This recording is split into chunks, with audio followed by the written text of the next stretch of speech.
Good afternoon. I'm Jake Ward. I'm the president of the Connected Commerce Council. Thank you for joining us today.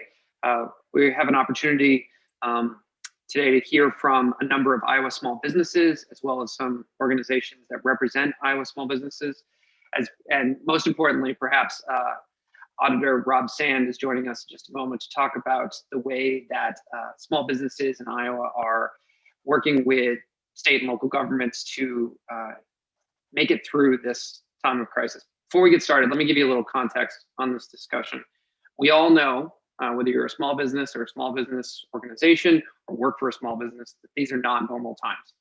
That the COVID-19 pandemic has rattled much of the tenets of our economy, but they've also forced us to make decisions that perhaps were a long time coming. That we've invested in digital tools, that we've gone online, that we've found customers in new places, and been resilient in the face of crises. And because of that, we are preparing, I think, now to build forward, to be more resourceful as we recover from this pandemic. There are a number of decisions that we're all going to have to make as individual businesses, and a lot of support and sort of community service we're going to have to do for each other as we get back on our feet. And we'll cover a lot of that ground today. But before we get started, I want to give a couple of links and thank yous. First, to the Technology Association of Iowa and the Greater Des Moines Partnership for co-hosting this event with the Connected Commerce Council today. You'll hear from their representatives in just a few minutes. I also want to direct everybody to connectedcouncil.org for some more information about the research that you're going to hear cited a number of times during this discussion, as well as resources that 3C has pulled together over the past few months that help small businesses identify funding opportunities, grants, and loans, as well as partnerships that some small businesses have utilized during this time of crisis. So let's jump right into it. State Auditor Rob Sand is kind enough to join us this morning in what is a very busy week. Auditor Sand, please take it from here. Oh, I think you're on mute. Yep, we knew it would happen to somebody. It's always me. You can count on it being me. Just about every single time I'm on a Zoom, I forget to unmute myself when I'm getting started. So I keep saying this is, not as good as in person, way better than phone calls, but that's the one hiccup that gets me every single time. But Jake, thanks for the introduction, and thank you everyone for being here, and thank you to our organizers for having me. If you think back to 100 years ago in March, we were all looking around and all of a sudden things changed. And I'm just going to tell you what happened for me. It was that Thursday when they did two things. They canceled March Madness and they canceled the rest of the NBA season. And those things both happened after 5 o'clock. And so I remember I was home and my wife and I were talking about it after the kids were in bed. And it's just like, wow, this is really serious. This is not a drill. And then the next morning, got up, went to work, and at noon we got a text from our babysitter that our 4-year-old had a fever of 102. And that moment for me was a real wake up. It was a scary moment because all of a sudden, in addition to this acknowledgement that we have something really serious going on in our world and in our country, all of a sudden we had something potentially really serious going on in our family. He recovered, didn't seem to develop a cough or anything like that, and none of the rest of us got sick. But it really was a very serious moment where the magnitude of what we were about to enter in terms of this pandemic became very clear to me. And I was raised up in Northeast Iowa in Decorah. In the household that my family raised me in, it was always one of an unspoken message. And that message was always, how can I help, right? How can I help? What can I do that is a good thing to do? So we had a culture of helping that I think is reflective of the way a lot of Iowans grew up. We were sandbagging on Fifth Avenue in Decorah when floodwaters rose. My mom was a regular volunteer and board member for Habitat for Humanity. My dad volunteered at a free clinic in town. A big piece of that to our family was faith driven, but a lot of it just seemed to be also, this is just what people do. It's what good people do. And when you talk about the intersection of technology and small business and how technology is impacting small businesses in this pandemic, boy, is there another piece of that story that hits the nail on the head there too. So as I'm asking myself that question in these first couple of weeks of this pandemic, I was out on a bike ride and the idea dawned on me that could put together a fund that people could contribute to, that then individuals in need who maybe had just lost their jobs because we were having skyrocketing unemployment could apply to get funds to simply go partake at a small business, at a restaurant, to get a cooked meal, a warm meal from their favorite local restaurant. Because, you know, we were seeing a lot of people becoming employed, but also a lot of restaurant business just taking a nosedive. And small businesses, at the end of the day, it's not a business, it's somebody's livelihood, right? It's someone's attempt to sort of author their own life and write their own way. They're also the weavers of social fabric around our state. When you look at a town, one of the things that really stick out are, what's the local restaurant that people like? What's the local business that people are really proud of? What's the local bar that everybody likes to go to? It's the places that are unique. It's the small businesses that really weave our social fabric and give us character as a place and a sense of place. And I wanted to do something to try to help those folks because it was very clear that this struggle was starting and it was going to last a long time. And so what did we do? Put together an organization. This is outside the official office. This is me as a concerned citizen. We just called it Iowans Helping Iowans. And this is what it was. This was bottom line. This technology allowed a concerned citizen to boost small businesses while also boosting struggling Iowans. And this was it. We just put it out on social media, technology. We said, hey, everyone, we are going to collect money that we will then provide to unemployed Iowans when they send in a receipt showing that they have recently bought themselves or their family a meal at a restaurant in their town, anywhere in Iowa. And that was it. So we had social media for spreading the word, and we had Venmo and PayPal for collecting and then distributing money. And then we had our smartphones and our wallets, and as well as email for people sending us the materials necessary to verify that they were unemployed and verify that they had recently purchased a meal. And we were off to the races. Tens of thousands of dollars raised and distributed across the state. And I think we went over 600 meals purchased, with those meals being up to $40 each in value. And we even expanded it beyond just unemployed individuals to also having first responders, frontline workers qualify to actually get those meals. So it was a really successful program. And here's the thing, we have all learned, particularly small businesses have learned that we've got to be agile, that we've got to be nimble in this pandemic. We didn't incorporate this. It was not a nonprofit. Nobody could deduct their donations. We didn't open up bank accounts, right? The reason we didn't do those things is because it was time to fix this. It was time to act now. And there wasn't time in a pandemic to say, oh, well, we'll get this rolling in 3 weeks, right? I mean, people are unemployed now. Is having it in 3 weeks good? Sure.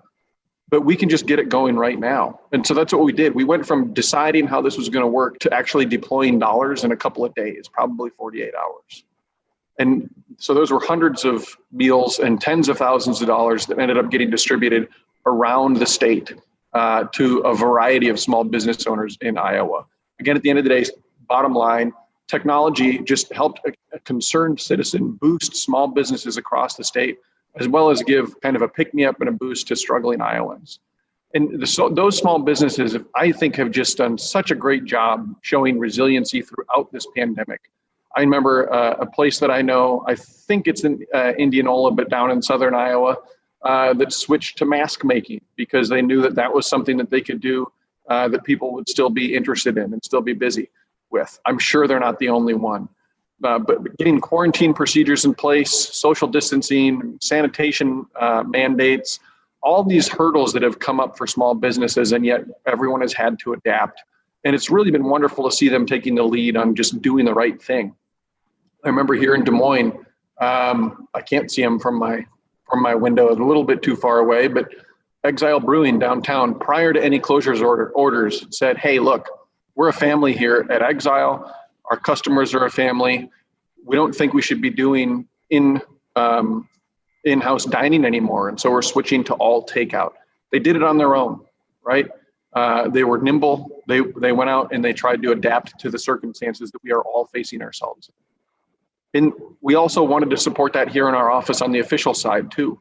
One of the things that we did was send out an advisory to all public entities across the state, pointing out to them that it was an appropriate use of public funds to remind people to participate in, to shop at, to patronize their local small businesses, right? As long as they weren't picking one out in particular, reminding people that your local businesses are struggling and putting money into advertising the idea of making sure you're still getting takeout and that sort of thing is a good use of those funds. Obviously, a lot of small businesses did struggle. Some have gone out of business, but a lot of them also have applied for the relief that's been available. The Small Business Relief Grant Program is another one that really came in and for some small businesses made the difference. Of course, it's been a lifeline for folks, but there's also been problems with it. And so our office is involved currently still in investigating and auditing that program. But it's just been a lot of stories, continued success stories of adaptation through technology, staying in touch with customers over social media, inventing new opportunities for customers to become customers in different ways through social media, communicating with employees over video conferencing, updating information as simple as what your store hours are going to be, whether or not you have outdoor seating, what your social distancing or masking expectations are going to be, right? It's been hard for even those of us, those small businesses that might not have customers physically coming in. Our operations at the auditor's office, I'm in the office today. There's 2 other rooms here. I'm the only one here. The vast majority of our office has been working remotely since March. And it hasn't been without its hiccups, but we have learned and we have adapted, right? We have video conferencing tools like the one that we're using right now that have made this incredibly helpful through the use of technology. We've had online shared documentation portfolios that have also made a difference. Lots of different things that we are trying to do to just sort of keep in touch with people and make sure, like I said at the beginning, that even though this isn't as good as being in person, it's a whole lot better than a phone call. Just being able to connect to people, even though you're not in the right room or in the same room, is still something that for a lot of Iowans in this situation has been a difference maker in a lot of ways. So, obviously, government offices at the state and the federal level and the city level are going to continue to have a significant role to play in supporting small businesses and trying to make sure that we're able to build back better. But we've also got to give them credit. And so credit to all of you out there, all of you small business owners and operators and employees who have been very good in navigating this pandemic and adapting at the end of the day and being agile and nimble in the way that you find ways to serve people, to be a weaver of that social fabric, and at the same time make sure that you are covering your expenses and hopefully in these times eking by a little bit as well.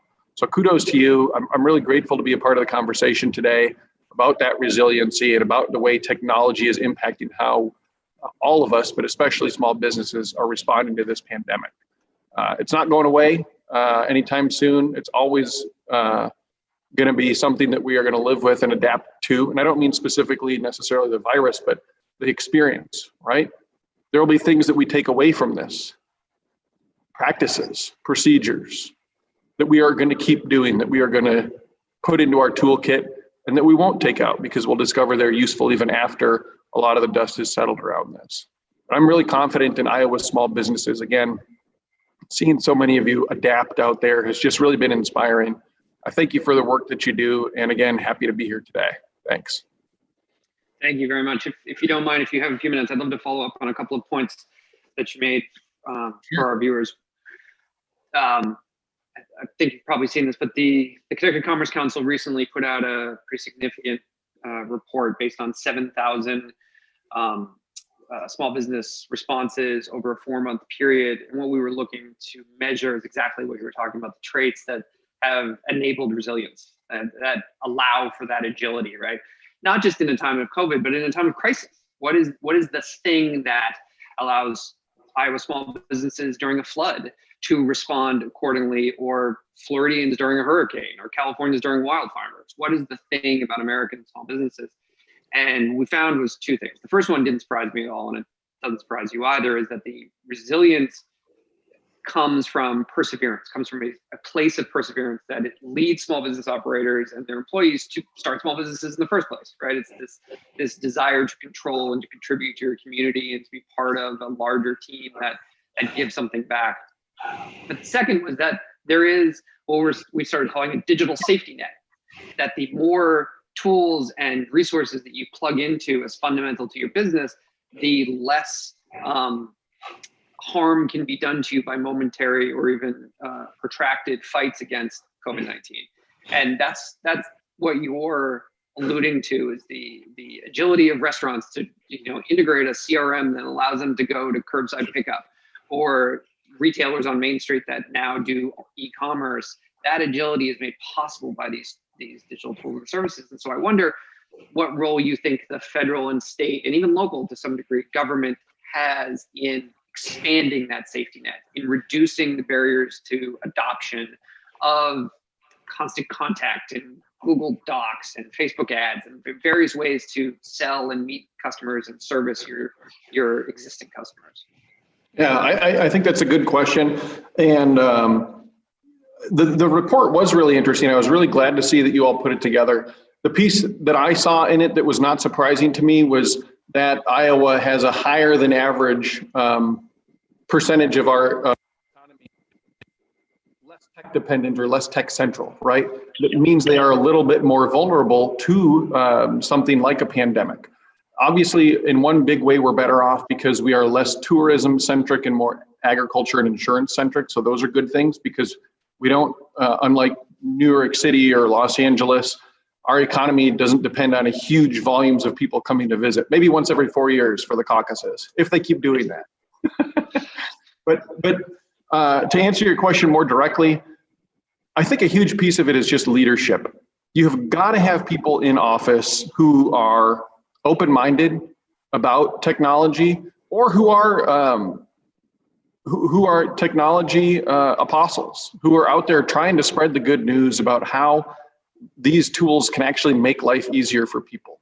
A couple of really amazing examples that I can pull just from my experience here. So I started the job January 2019.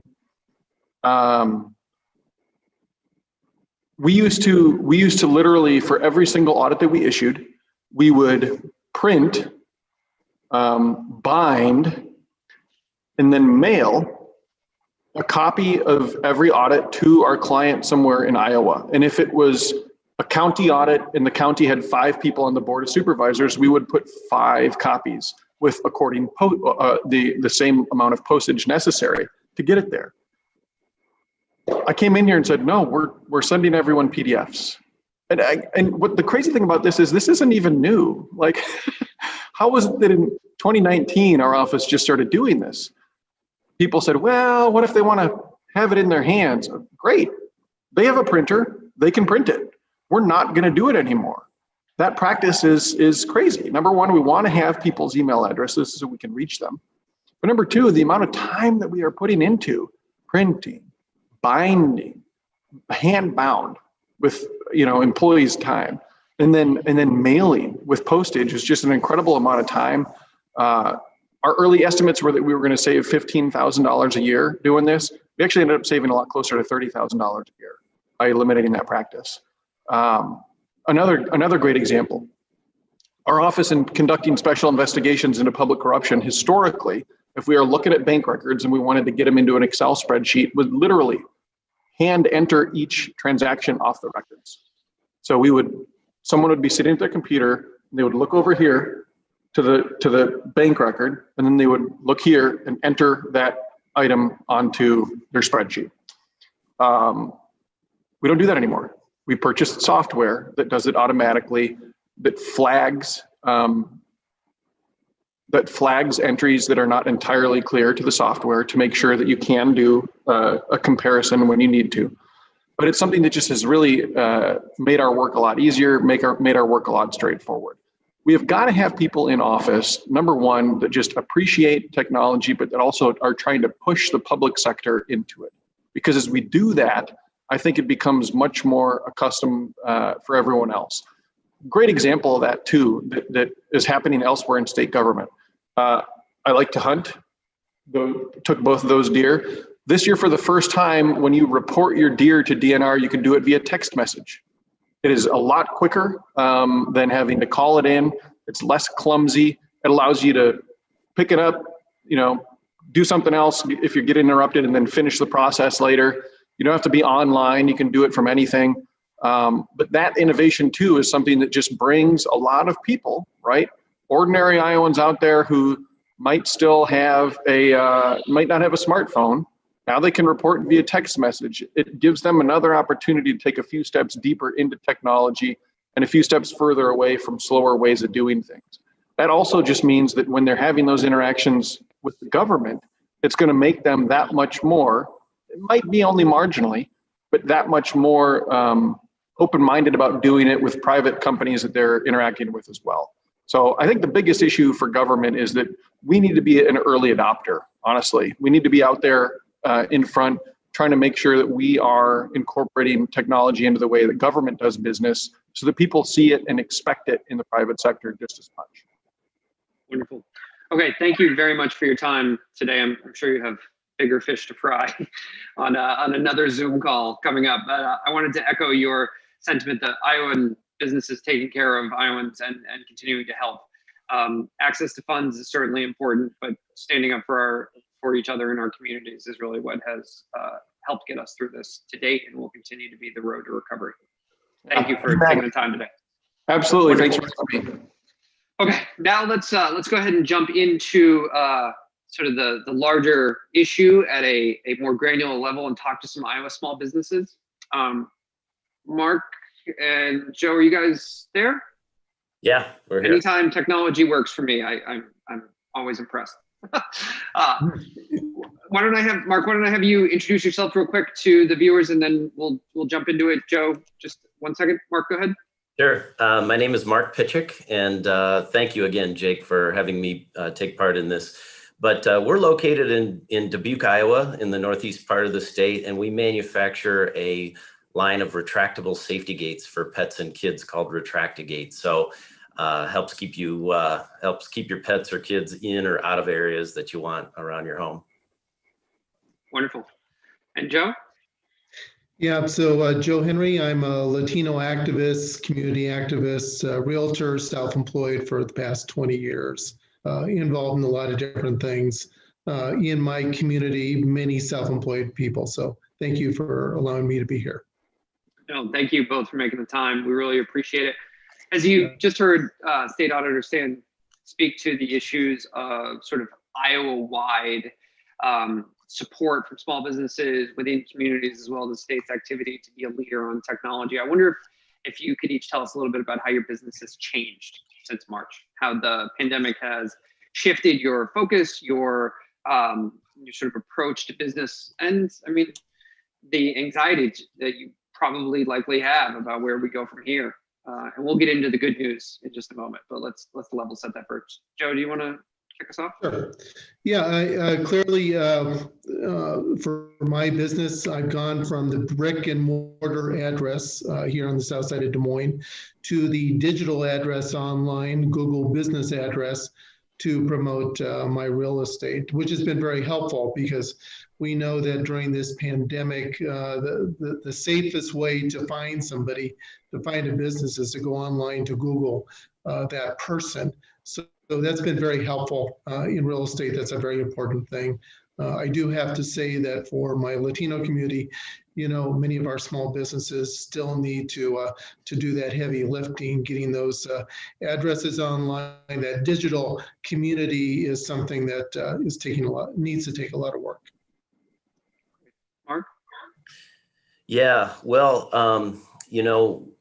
our business model, we're very fortunate that we were really poised for what this pandemic has handed us, even beforehand. We've gone through plenty of our own challenges, but some of the things that have helped us has been, we source locally, we manufacture ourselves. We're a small team and we mostly ship products out, so we're taking orders online. We use Google Ads and other electronic tools and technologies extensively to help us get in front of customers, which has been a great benefit for us for many years. But in a situation like this, it's pretty much indispensable. When you can't get out and get in front of customers, and the model is really turned upside down on its head from what's traditional, the way that we've kind of put our business model together in the first place has been just something that we've continued to really amplify. And we've had to make changes internally. We've been, more careful, more procedures and policies that we've, enacted to keep ourselves safe. But overall, we've been fortunate that our business has continued to stay fairly strong. I guess there's, a lot more folks that are staying home and they need gates to keep their pets and their kids away from, other areas. So, but without the tools and the technologies, it would be almost impossible. So Mark, you're what we would classify as a digital driver. You're one of those small businesses that has incorporated online sales, online ads, digital resources, those tools and services that enable efficiency, right? That give you agility, so that if in the instance where you can't have a brick and mortar presence, or you can't go to a trade show, or you can't be in front of what might be your retail outlet, you don't see a huge dip in business, right? That is the defining factor of digital drivers. So congratulations on that. But also, I think there's a lot to be learned from that incorporation. So you mentioned that you've gone through tough times, that you've had sort of transitional moments in the history of your business. I wonder, without getting too much into the weeds on what those were, how they informed the decisions you made in adopting those tools and thinking about their resiliency. Yeah. Well, when everything started to kind of melt down earlier this year, I think everybody was very afraid. They weren't sure what was going to happen. People shutting, businesses shutting down, fearful for what was going to happen to your job. When I think that the technologies kind of stepped in and helped really preserve a lot of jobs. It didn't fix everybody's problems, but it helped a lot of people continue to be able to work from home. So we utilized that some. And the other things that I think played into our favor were the value aspect. So, the Made in America, the local aspect of our business and how we sell and distribute. And just that overall value concept, which is really not that new to us, but it was something that we really started to, I guess, take more advantage of. Joe, you mentioned that among your sort of the Latino community with which you are an activist and leader, you're seeing small businesses that need to adopt these tools and services, that need to take on a more digital presence in order to be resilient and agile in times of crisis. Can you tell us a little bit about that challenge and/or specifically what's stopping folks from adopting? What's the barrier to entry? Sure. I mean, the barrier to entry is the lack of information on the how to go online, how to promote, how to have the drop-down menu for a restaurant, how to order online for pickup. Simple things like that can really hold a small business hostage, a restaurant, a taco stand, small businesses in general within the community. What we've seen is when we look at some very popular restaurants here in central Iowa, they were prepared for the pandemic. They already had in place the mechanisms online, to order online, to provide updates on what they would provide if people should decide to walk in. Those simple type of things, though, cost money. There's mechanisms, both hardware and software, information on that, the how to provide that, so that has held hostage many small business owners within the Latino community and other communities of color. So information on how to do that is important. What Mark in his business has prepared for, I applaud that effort. Of course, in real estate, we had a lot of those mechanisms already in place before the pandemic to handle transactions. But for small business owners, especially in the Latino community, where many of our community members are have small businesses, that type of technology, that know-how needs to be communicated, because if it doesn't happen, it's going to drive those businesses out of business. So we do need what was said by Mr. Rob Sands, information out there on how to get that done. Simple things like even getting a driver's license. It can take weeks before somebody can either get a renew or a new one. Having a driver's license now, especially in preparing to vote, is a must happen, and it must happen right away. So increasing the ability to speed up that technology on a government level and providing information to small businesses in the private sector is definitely a must right now. Joe, it's not going to surprise you that during the digitally driven research that I mentioned earlier with Mr. Sand, that 63% of Iowans who reported sort of a barrier to adoption for digital tools and technology, that it was education, that it was information and education deficit. They weren't sure how to use it. They weren't sure how to get it. They weren't sure how to plug in, whether it's Amazon sales or Shopify or CRM that they could use to manage, the customer base of a local restaurant. They just weren't sure. There was a real information deficit. The other barrier was cost, or perceived cost. It was the idea that spending another $23 a month for a particular tool set was not value additive at the time. Now, it also isn't going to surprise you that neither of those barriers stands up to COVID, right? That there's a lot of, I wish I had, I'd really like to have, we will in the future, going on inside Iowa and other states that are as diversified as Iowa in terms of the economy, manufacturing and agriculture and sort of the services industry.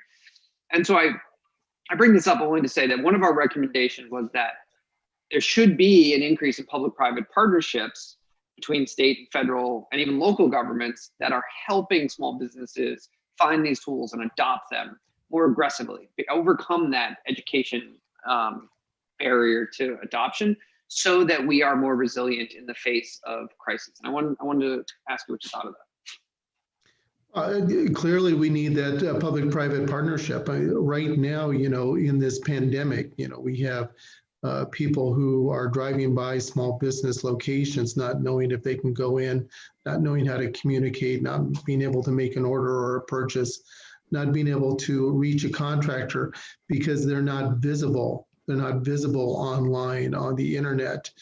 So building up that community online, providing that access to consumers is very important. The technology is already out there, as Mark has shown with his business, and many others. So how do we share that? How do we provide that? Drilling down to a city level where city inspectors also become those who are educators and other government officials. I mean, this is not rocket science. So how do we get it out there? I mean, many small businesses within the Latino community are barely making it right now because they don't know how to promote themselves, other than encouraging customers to come to their door or to call them on the phone. But that's not going to be enough. So we do need, I agree with you, we need those partnerships. We need them right away, because the Latino community, as with the immigrant community and others, play a very significant part in fueling the economies across Iowa and every county. So if we don't get them online in a way that provides an immediate transaction of service and business, that's going to hurt all Iowans. So we need to be thinking about that. We also found, Joe, that in addition to underserved, underrepresented communities, there's a real cohort the older small business operators get. It's not a huge surprise, but small business operators in their 60s and over are seeing a real lag time in terms of adoption.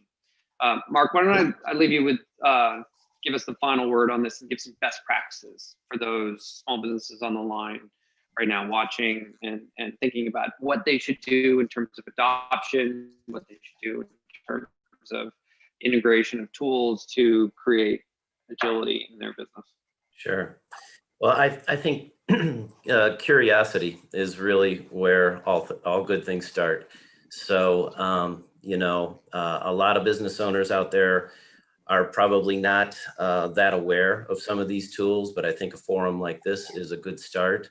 And other businesses mentoring other businesses, and I'm hoping that the things that we're sharing today and the experiences of what we've done at Smart Attract, will inspire other companies to be able to step up and do some of the same things, even if they're in very uncomfortable ways and getting out of your comfort zone. So I think the best practices really are thinking about your basic business model and how you've done it in the past, but now incorporating and pivoting to using new tools and technologies that will accomplish similar or maybe the same things, but in different and unique ways. So, the perfect example of us that we utilize extensively is, Google Ads. And when we were first starting off, we didn't have a team of 20 salespeople that can go out to constant sales events or trade shows or travel the country and do that. We had to get into people's homes without getting into people's homes. And so when you go to Google and you go and you search, and there's plenty of other examples. Pinterest is great about that too. So think about the kinds of avenues that you can use as a business to get in front of other customers, whether it's local or further out, and just start to piece that together and take advantage of things like what we're doing today. There's other events that are sponsored by technology leaders where you can come into your local library and participate in learning about some of these tools. So, check those things out, and that's a good place to start. And people want to help people. I think that is a big theme.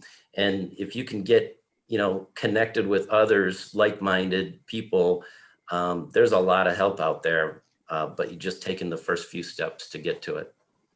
Wonderful, thank you. I really struck a chord that you just said. One of our recommendations, Mark, was that when evaluating which tools and services a small business should adopt, they should start at the end, right? They should start about, what job do I hate doing? What is the thing that I can automate? What are the inefficiencies that I'm dealing with that I need to overcome?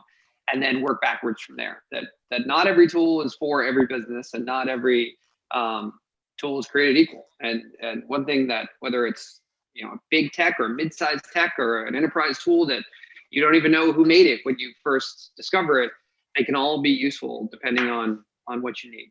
Gentlemen, thank you very much for your time. I really appreciate it. Mark, you mentioned tech leaders. I'd like to actually flip over to our next panel and talk to some of those tech leaders from Iowa. We have the Technology Association of Iowa. Brian Waller has joined us, and Mike Caldwell, who's the Executive Director of Entrepreneurial Innovators at the Greater Des Moines Partnership. Whew, that's a mouthful. Thank you, gentlemen, for joining us today. I really appreciate it. I've done brief introductions, but if you could tell us a little bit, Brian, about the Tech Association of Iowa. Sure. Thanks, Jake. Brian Waller, President of the Technology Association of Iowa. We are really the voice of Iowa's technology industry and technology community. We're a member-based trade association, so we represent Iowa technology companies and information technology professionals here in Iowa. Wonderful. And Mike? Hi, Mike Caldwell with the Greater Des Moines Partnership. We're a regional chamber of commerce and economic development group based in Des Moines, but representing a 10-county area around central Iowa. You guys are Silicon Prairie. That's what I'm hearing, is that in the effort to turn Iowa into the the nexus of all good things tech throughout the Midwest. I've got the two guys on the line. So we heard a little bit about what's happening at the state level in terms of investment and prioritization. We've heard from a couple of Iowan small businesses and how they've navigated the pandemic and what to do with their businesses and the tools that they adopt. Let me ask you guys, what are you seeing from your member companies? What are you seeing in terms of the Iowa ecosystem, and any takeaways that you have from the last 6 months? Mike, why don't we start with you? Sure. So I work mostly with startup companies that have high growth potential. Those companies trying to grow nationally, internationally, but starting at basically the ground zero.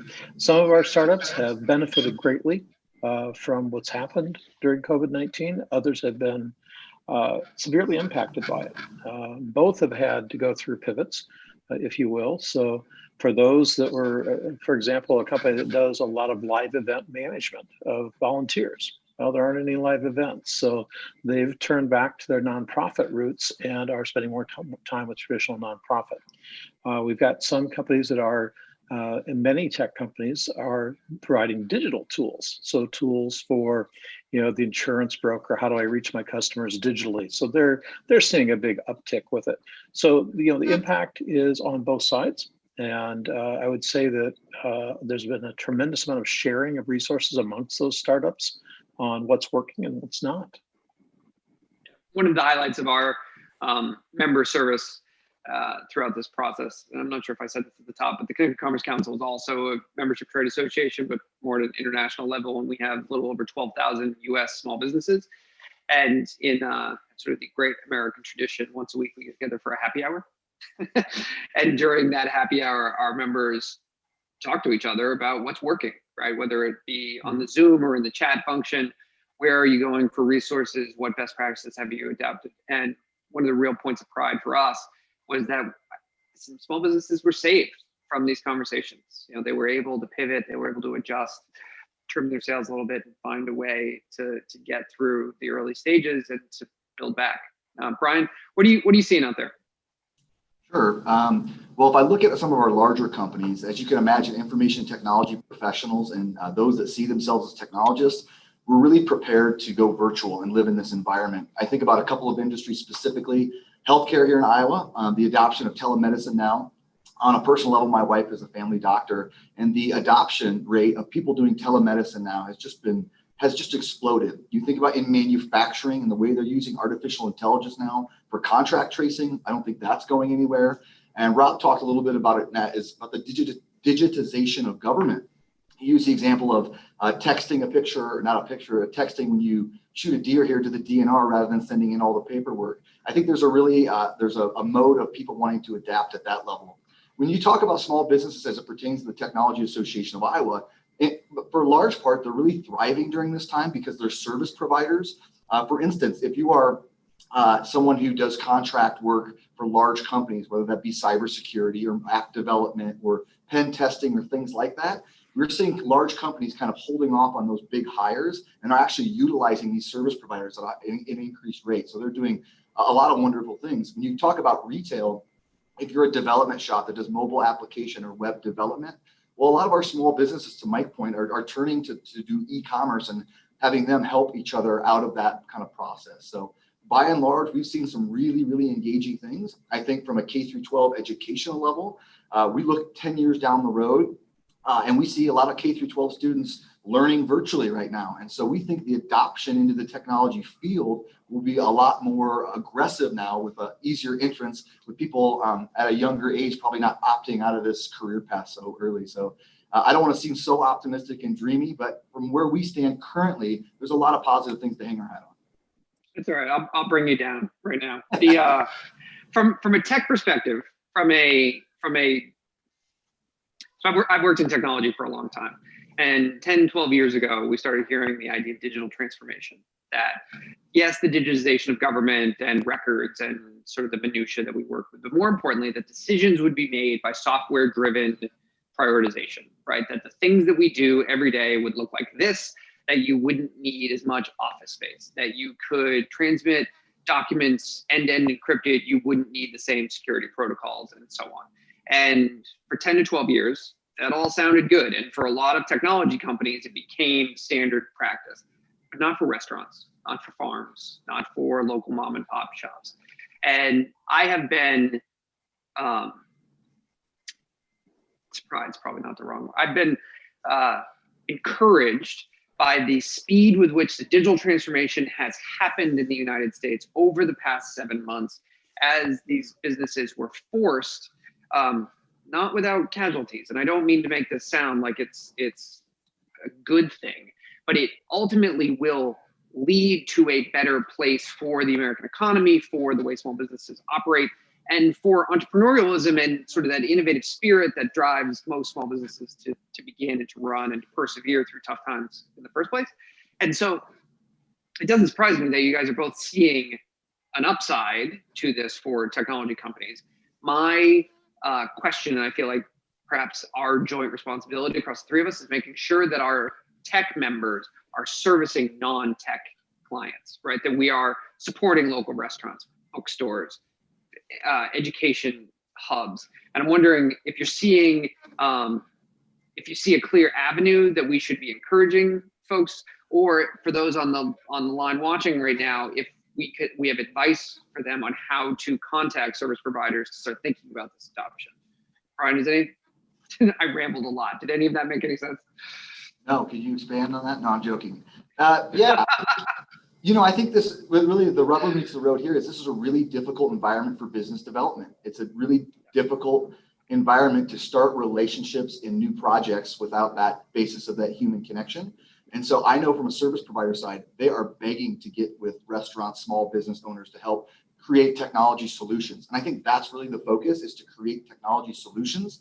And there are technology associations of any state, in everyone's state, I would say. Reach out to those folks, reach out to Mike Caldwell and the Greater Des Moines Partnership, because they have members there that are really ready to ask. And I think people, if you're a small business owner, you've adopted that this is the new reality, and you just got to do some outreach. And I think either Mike or I are really good places to start here in the state of Iowa. That's great. Mike, do you have thoughts on that? Well, I think that building a network is hard, and Brian touched on that. But we're seeing traditional, if you will, rules and environments being completely smashed. So, in the venture capital world, the idea of investing in a company without ever meeting the founders in person was just a non-starter, right? It would be laughed at. Yet you've seen some of the biggest VCs in the nation, on both coasts, doing multiple deals without ever having physically met the people at all. You also see some upside, and something I would encourage people to take advantage of is, people are practicing different, if you will, approach mechanisms. You might not be able to get a VC on the phone back in the old days, pre-COVID, because they were flying around the country. Now they're more likely to take your call because they've got the time.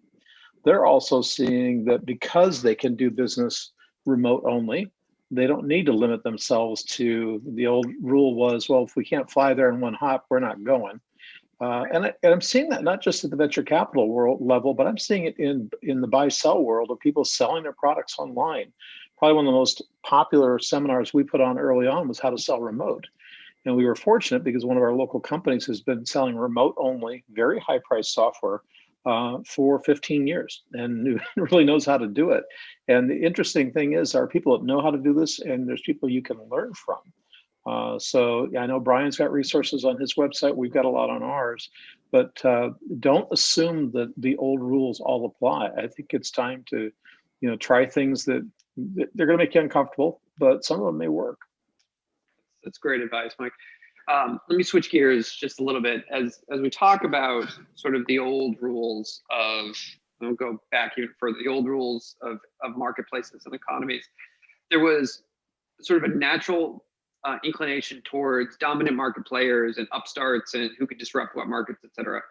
Now, increasingly, as it comes to technology, what we see is vertical integration, right? You see small businesses and large businesses alike using many of the same tools.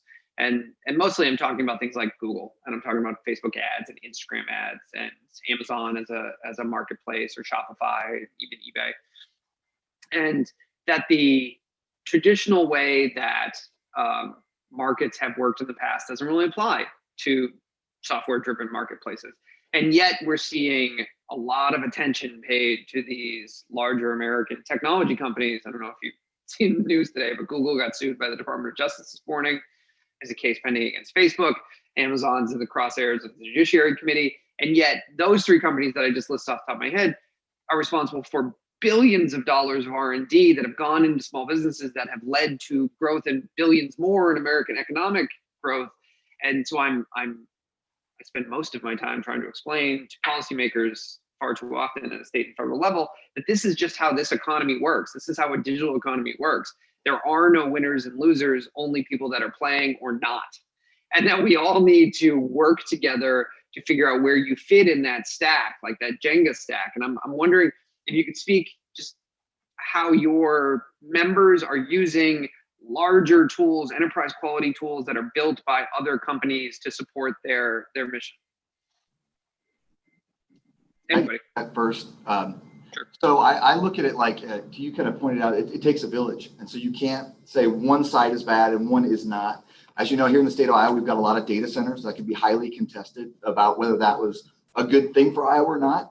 But I can tell you from our enterprise level members, they're utilizing and leveraging those technologies because they're competing on a global level. And so they need some big thinkers and some people that are working on a global level. So you think about a lot of the cloud migration that's happening right now here in the state of Iowa with our companies happening through AWS and some of those larger providers. But I don't want to leave out some of the small businesses here in Iowa that provide some of those same services. Like here in Des Moines, there's a Light Edge Solutions, or in Volta out of Cedar Rapids that does cloud computing and data storage and things like that. And so I think it takes a village. And so I think our members are competing at a global level. So they want the best. They don't care where they're coming from or how big they are. They want the best to secure their data and have a cloud migration and cloud experience. Mike, do you have thoughts on that? You're on mute. Sorry, I knew it was going to happen. One of the things we talk to a lot of our small businesses about is you have to be online. And we were talking about this before COVID. Your market is global. And especially the more focused an area you're in, whether it's handcrafted items and you're using Etsy and other marketplaces, or whether it's extremely unique technology that you're talking about mostly in chat rooms with like-minded individuals, you've got to be online. And the idea of having a storefront, there's nothing wrong with having a storefront, but we're past the time when you can depend on your storefront to be all of your business. Whether you're a restaurant, whether you're a retailer, you have to have that online capability to compete. Back to these large structures and large businesses, I remember in the 80s and early 90s, Japan was going to take over the world, right? If you guys are old enough to remember that conversation, they were going to take over the world. They were dominating everything in the 80s. Then it's China, and then it's the next country, and it's the next country. These things will change. And while Google's very dominant, there's another search engine out there called DuckDuckGo, of all things, right? That's growing very, very fast right now. And they're growing because they don't store your data. Not saying one's right, one's wrong, but people are making choices. So to Brian's point about Light Edge, there are a lot more players than the top 3 or 4 big ones. And we're not restricted. We have to be there. Some people feel that Amazon hits that border. It's a good question if they do or don't. But to tear it all down is not going to solve anything. I'd like to remind people that these are not public utilities. In fact, they're companies that are less than 25 years old. You don't have a basic right to be able to sell your products on Amazon, right? You don't have a basic right to search items. But what I would add to that is that these are American companies that have built a technology that restores, not to get too Adam Smith about it all, but that restores the true nature of capitalism. That if you have a better product that you can sell at a lower price and a higher quality, you can sell it to anybody now. You can reach them anywhere in the world. You're not confined by your geographic border or how far you can ship something or who hears you from word of mouth, which, not for nothing, as a native of northern Maine, is something that Iowans need to embrace, right? Like you're not Los Angeles, you're not even Chicago, you're Silicon Prairie. And that growth trajectory, because you can sell to anybody, you can sell anything to anybody through online tools and services, is the key to economic development in a diversified marketplace on top of manufacturing and agriculture. That's the end of my soapbox. Gentlemen, thank you very much for joining us today. I really appreciate the time. This has been a rapid hour of conversation. we covered a lot of ground. I suspect that we will learn more in the next 3 months, in addition to what we've already learned in the last 7. And hopefully next time we have this conversation, we'll be talking about all the things that we learned and how we've built this resilience into our businesses, and that COVID is behind us, but we're prepared for the next crises. So thank you very much for your time, and I'll talk to you both soon. Speaking of which, that concludes our time today. Thank you again to everybody who joined us. Thank you to the speakers. Thank you to our co-hosts. If you get a moment, go to connectedcouncil.org. Check out the research that I mentioned, digitally driven. There's some good information in there. There's state-by-state breakdowns so that you can localize it. There's also recommendations on things that you can and should do with your small businesses to improve your agility and resilience in the face of the COVID-19 crises. Thank you very much for your time, and till next time. Thank you.